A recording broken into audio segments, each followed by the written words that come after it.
See, this takes you back. You're scared of the horse? To the 1900s. Mm-hmm. When the town was under fire in Fort Worth.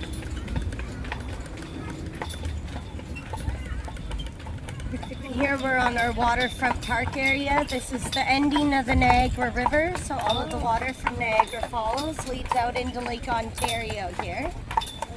And then just across the water is a little bit of Youngstown, New York. So that is stateside right over there.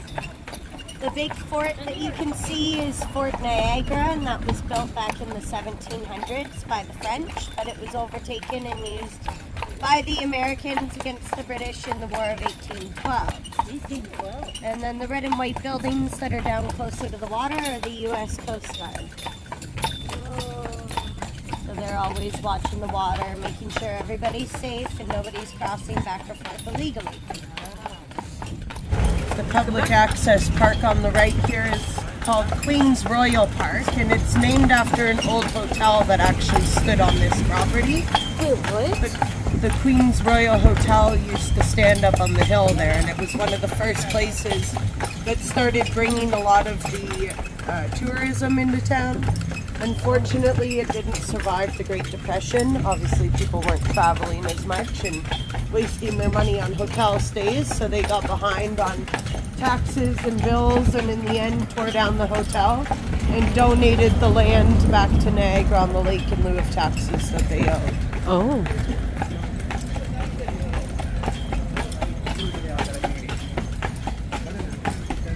How much would these homes be about? This one here is already an established bed and breakfast, so I would say probably over 5 mil because it sits right on the water as well. Yeah, right on the water. I'll show you some of the houses that are on the market right now. I'll tell you their prices. Well, they were smart to make that a better breakfast. Hey, look, there's a little library. Do you have any plan to buy a house here, darling? For retirement house, honey? I think this is a nice place to stay. 5 million. Yeah, For retirement. I'm just kind of ballparking it, like with it being a waterfront property and it's already got the established B&B in there. They've been around for quite a few years, so. And like they rent out their rooms at the Somerset for $700 a night with a minimum of a 2-night stay. 700 a night, minimum 2 nights stay. Yeah, at the Somerset. Yeah. That's good.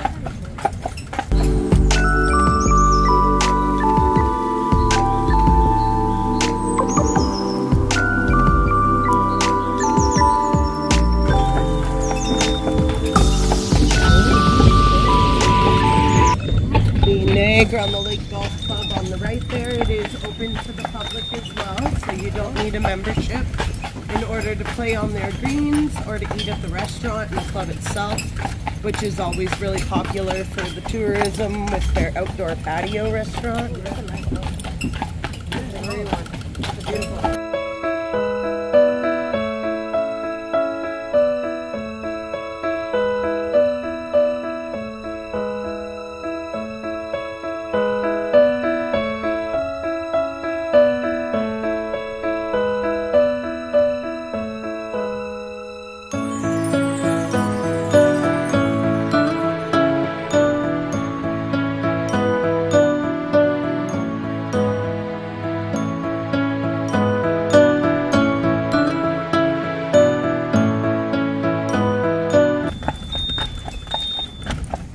This is all the greens to the golf course here on the right. It's a beautiful waterfront course. It is the longest standing 9-hole golf course in North America. 9-hole, And one of the first golf courses that allowed women to play, which is how they've been able to keep their greens continuously open and operating since 1875.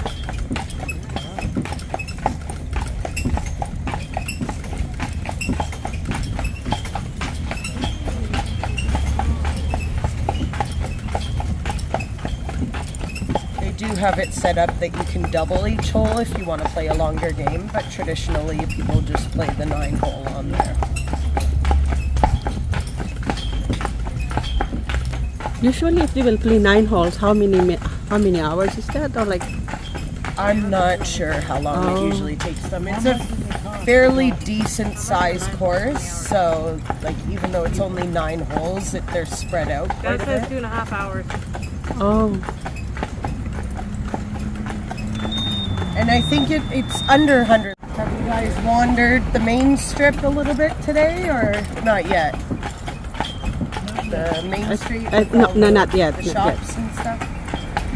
We have a lot of nice like clothing stores and hat shops, a lot of art galleries and bakeries. What's that, Is sir? there a good wine shop? We have the Wine Country Vintagers, so they have a bunch of the different wineries' wines in there. So you can go and check out there without having to travel to the wineries around town. Okay, good. I like to buy some. It's amazing when you cook with it, okay? You're not judging. It gets so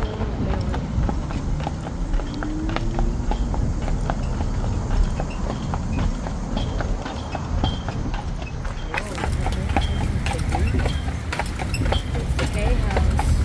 It's a restaurant. Normally they use it more so for like their special events and stuff, so it's usually like a private event that they have there, but sometimes they have it open for the public. Oliver.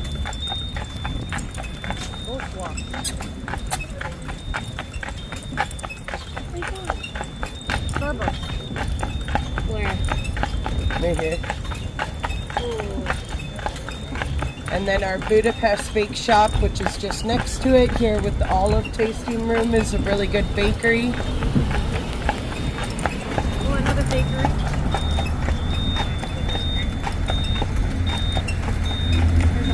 Maple Leaf Fudge Store is really good.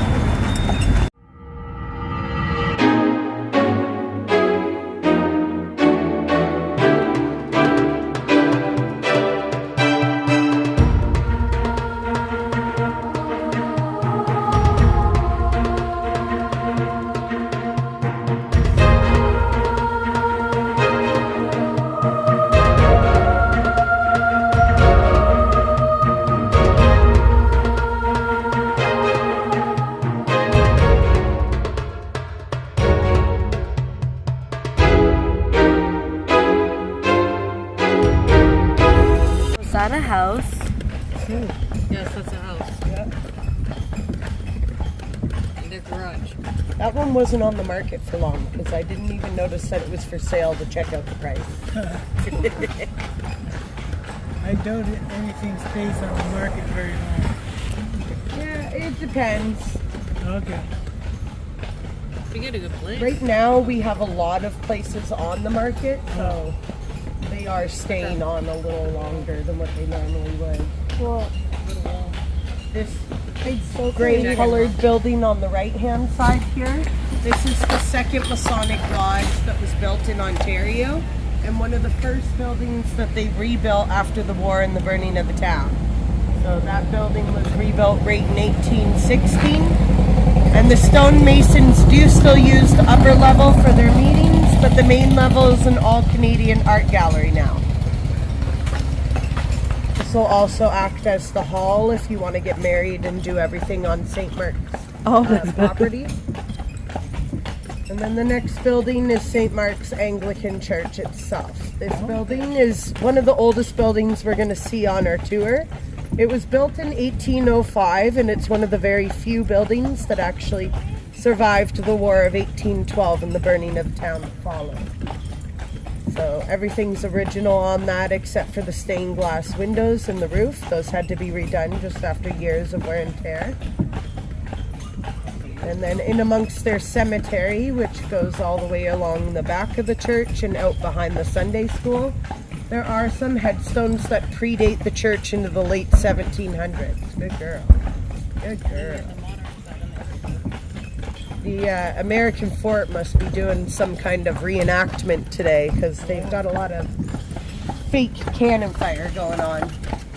Now on the right here is our Catholic cemetery, and the church is up on the corner. But that little burial plot that's all fenced off is actually a small part of Poland and Canada now. So that was land that the British soldiers deeded to Poland so they could bury 26 of their own soldiers on home soil without having to move the bodies back to Poland. They had come over to train and fight during the First World War and unfortunately contracted the Spanish influenza and they never made it home or to war. Yeah, no, it's all fake. We have enough wars. And they do it on both sides, so sometimes you hear the cannon fire from both sides and everyone's like, what's going on? Last time I checked, we're still in good graces with the American side, so we should be safe.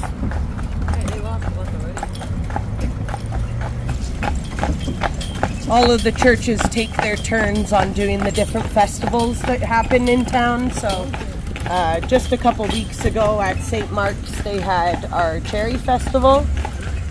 August they're going to do the Peach Festival. In January they do our Ice Wine Festival, which they close down part of the main street. And then a bunch of the different wineries come out with their different ice wines and stuff for people to try.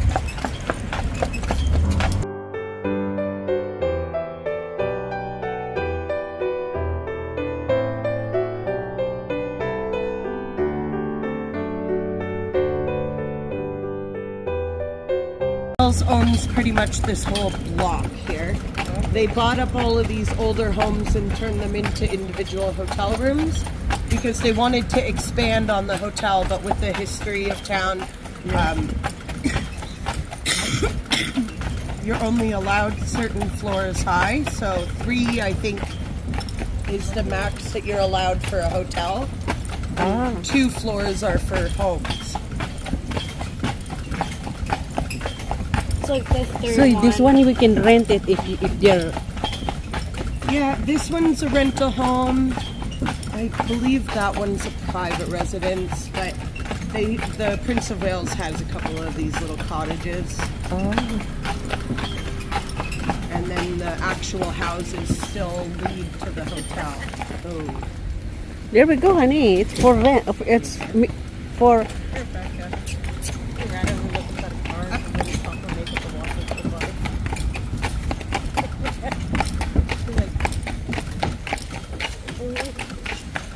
Yeah, I think 43 and possibly 39. It's a stick. They could both be rentals, these 3 here. Oh. For rental house. yeah, he did.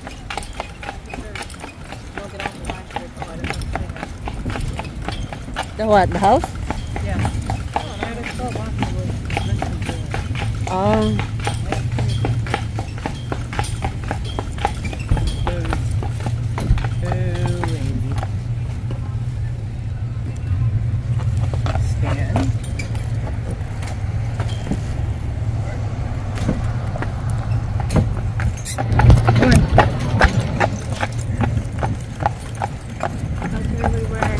Upstyle restaurants that we have in town.